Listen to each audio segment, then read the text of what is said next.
Tuan Sayyid Ahmad Palembang Al-Mansyur Al-Hasani lahir dari seorang ibu bernama Habibah, kerabat dari keturunan Kesultanan Palembang, pada hari Jumat tanggal 10 Oktober 1817 Masehi atau pada tanggal 28 Zulkaidah tahun 1232 Hijriah.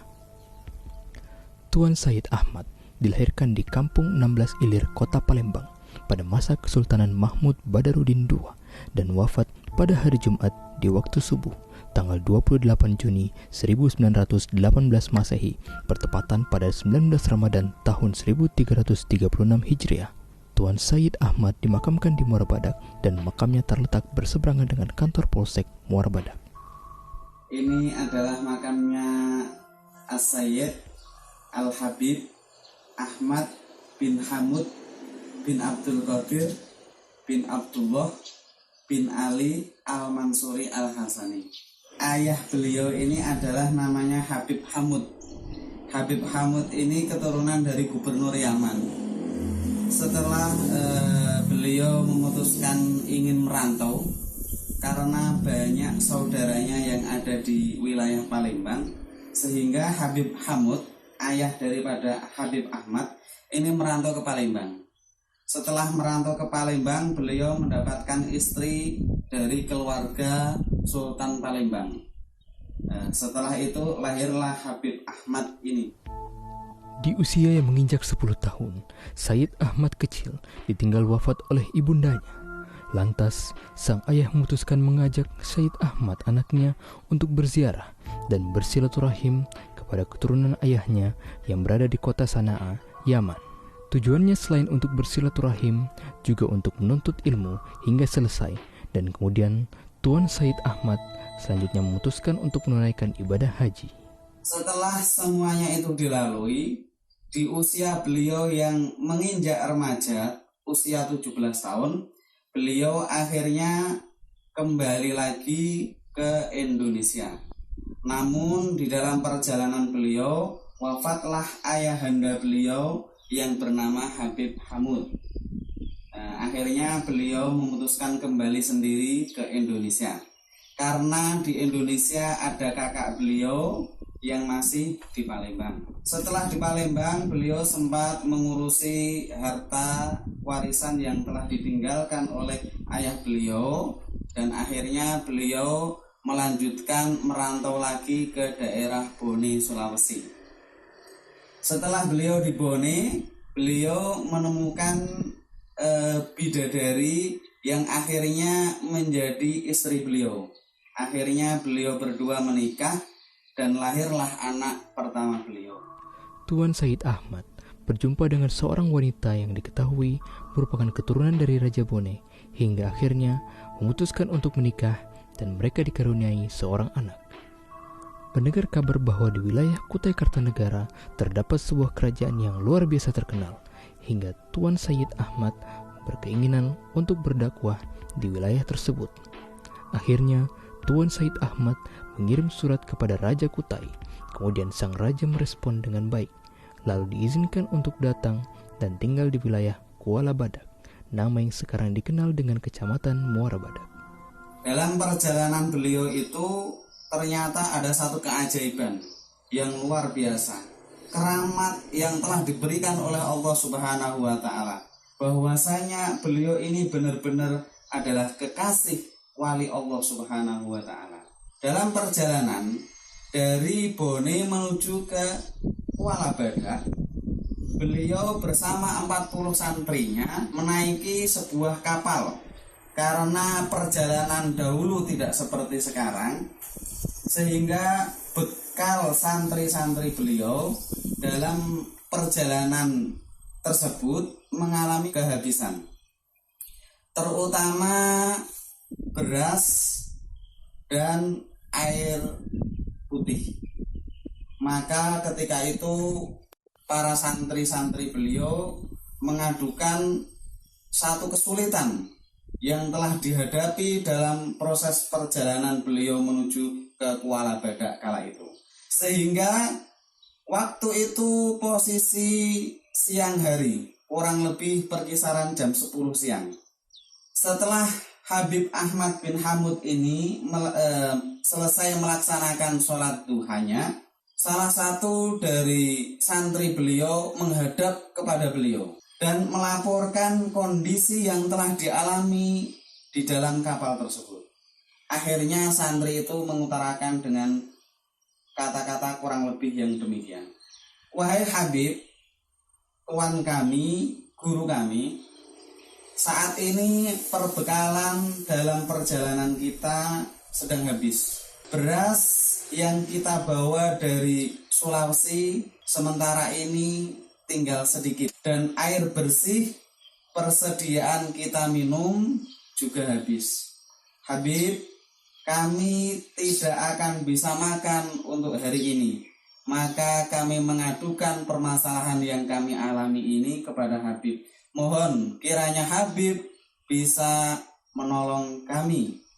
Maka kala itu Habib Ahmad bin Hamud ini menadahkan kedua tangannya, berdoa kepada Allah Subhanahu wa Ta'ala dengan doanya, ya Allah ya Arhamar Rahimin, irhamna, belasi kami ya Allah. Kami saat ini kehabisan perbekalan, maka cukupilah perbekalan kami ya Allah dengan syafaat Nabi-Mu Muhammad sallallahu alaihi wasallam. Walhamdulillahirabbil alamin. Setelah itu Habib melepas imamah yang ada di kepalanya, kemudian dipukulkanlah ke air sebanyak 3 kali. Setelah itu peci beliau ambil, digunakan untuk mengambil air dan ditaruhkan, diisikan ke dalam tempat air minum itu.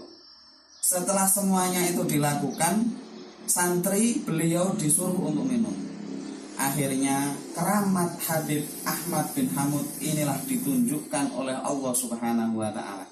Air laut yang mulanya asin berubah menjadi tawar dengan izin Allah Subhanahu wa Ta'ala. Sehingga kala itu para santrinya selalu memuji Allah Subhanahu wa Ta'ala, selalu bersyukur kepada Allah Subhanahu wa Ta'ala. Dan akhirnya para santri itu mengetahui bahwasanya Syekhona Habib Ahmad ini adalah waliullah yang luar biasa. Setelah peristiwa itu, maka santri-santri beliau mengetahui bahwasanya Habib Ahmad bin Hamud ini adalah waliullah. Semuanya itu karena kedekatan Habib Ahmad ini kepada Allah Subhanahu wa Ta'ala.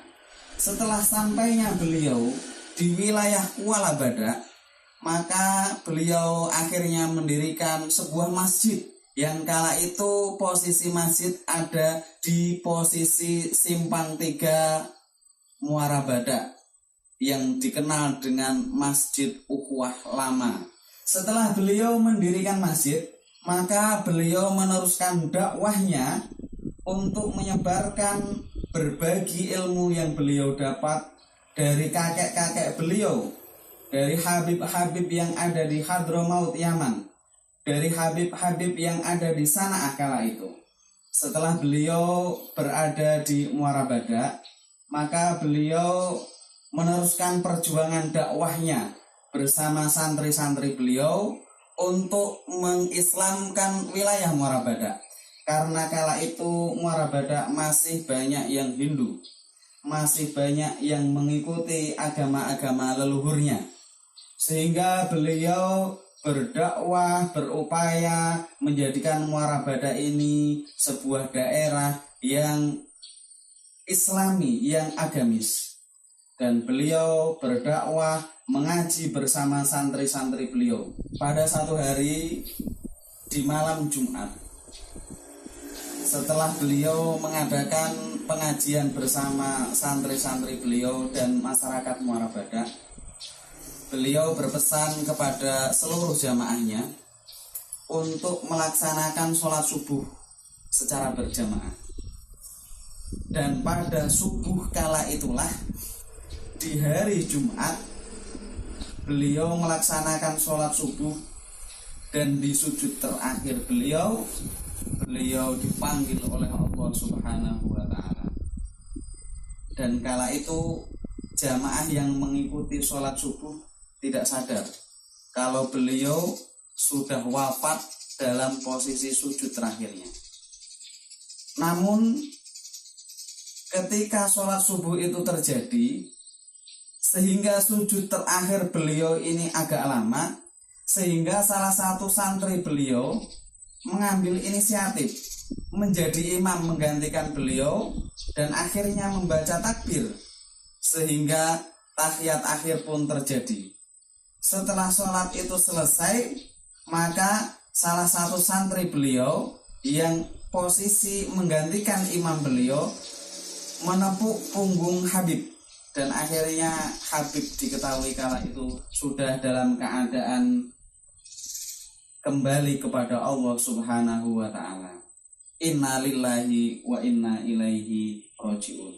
Sungguh luar biasa, Habib Ahmad di akhir penghujungnya beliau wafat dalam keadaan husnul khotimah, dalam posisi sujud kepada Allah Subhanahu wa ta'ala, sholat subuh di Jumat terakhir. Setelah beliau wafat, beliau dimakamkan di satu tanah yang mana tanah tersebut milik Habib. Disinilah letak makam beliau, dan disinilah kilas balik daripada pemakaman beliau. Setelah beliau dimakamkan di tempat ini, maka bisa kita lihat di sebelah ujung sana, di arah kanan makam Habib, dulu itu ada pohon besar. Ya, disinilah dulu posisi pohon besar itu berdiri. Disinilah pohon yang mula-mulanya berdiri tegap. Kemudian setelah Habib dimakamkan di tempat tersebut, maka pohon ini tiba-tiba posisinya agak ndoyong. Karena apa? Karena pohon ini ingin melindungi Habib supaya tidak terkena panas dan tidak terkena hujan. Sehingga kala itu pohon ini rebah. Nah, ini posisi rebah pohon tersebut. Setelah beliau dimakamkan, pohon yang mulanya berdirinya tegap, tiba-tiba pohon itu agak merebah. Kala itu masyarakat tidak menyadarinya. Kenapa pohon tersebut bisa merebah?